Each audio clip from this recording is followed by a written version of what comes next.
Você também tem um hipotiroidismo hoje, chamado hipotiroidismo tipo 2, que é uma novidade. Mais uma vez eu quero enfatizar que a tireoide não trabalha sozinha, ela trabalha em harmonia com as gônadas, com os ovários, os testículos, e ela trabalha em harmonia com os adrenais.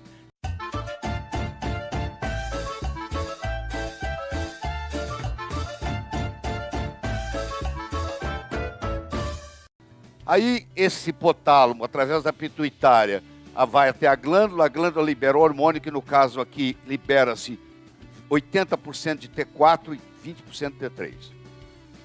Desculpe, 100% do T4 é liberado pela tireoide.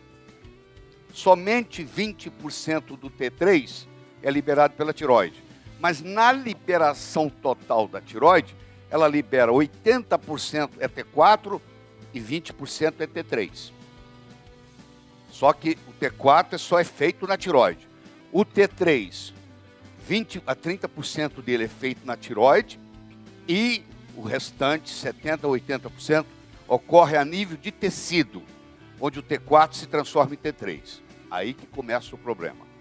Que eu vou lhe mostrar uma série de intervenções, inclusive farmacológicas, onde há um bloqueio da transformação do T4 em T3. Aí o paciente tem deficiência de T3, tem hipotiroidismo.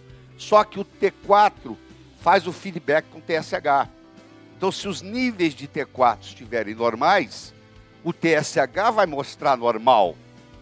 Aí o médico diz, não, você não tem nada da tireoide, porque você tem o T4 normal, você tem o TSH normal, você não tem problema de tireoide. E ela vai para outro médico, vai para outro médico, vai para outro médico, até que ela encontra um médico que entende esse mecanismo e começa a medir o T3 e vê que o T3 está baixo.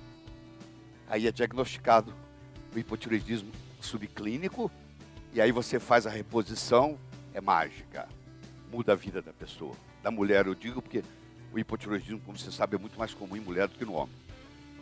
Eu mostrei ontem que só a produção do hormônio não é suficiente, o hormônio tem que ser transportado no sangue, ligado a uma proteína, que no caso aqui é a TBG, que é a globulina, que se liga ao hormônio tiroidiano, e ela tem o problema de receptor.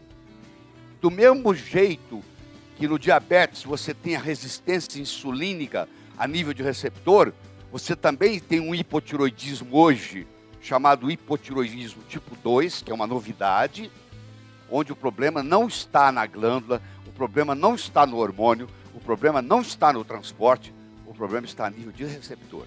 Conhecido hoje como hipotiroidismo tipo 2. Como você tem o diabetes tipo 1 e você tem o diabetes tipo 2. E ele vai ter o efeito fisiológico necessário no processo. Muito bem. Por um mecanismo de retroalimentação negativo, quando o T4 estou enfatizando, ou T3 aumenta, então faz um mecanismo de feedback negativo, então para da produção. Isso aqui é um mecanismo positivo, isso aqui é um feedback positivo, isso aqui é um feedback negativo. Só para lembrar para vocês da cibernética, um feedback positivo é quando aumenta um, aumenta o outro. E feedback negativo é quando aumenta um, diminui o outro. Essa palavra significa isso. Positivo e negativo não significa bom nem ruim. Significa que quando é positivo o feedback, o aumento de um aumenta o outro. Quando é negativo o feedback, o aumento de um diminui o outro. Então você tem o feedback positivo, que está aqui em verde, e você tem um feedback negativo, que está aqui em vermelho. Mais uma vez, eu quero enfatizar que a tireoide não trabalha sozinha, ela trabalha em harmonia com as gônadas, com os ovários, os testículos, e ela trabalha em harmonia com os adrenais. Então, quando você pensar em tireoide, você tem que pensar desse jeito, senão você vai errar muita coisa em diagnóstico e tratamento. Você tem que pensar num trio. Muito bem. Eu já falei para vocês que nós temos uma série de nutrientes deficientes no mundo, que praticamente todo mundo tem, que é a vitamina D3, que é o ômega 3, que é o magnésio, que é o selênio, que é o iodo. Eu estou pondo um ponto de interrogação, você vai entender no minuto por quê, e é o cálcio. Por que eu coloco um ponto de interrogação no iodo?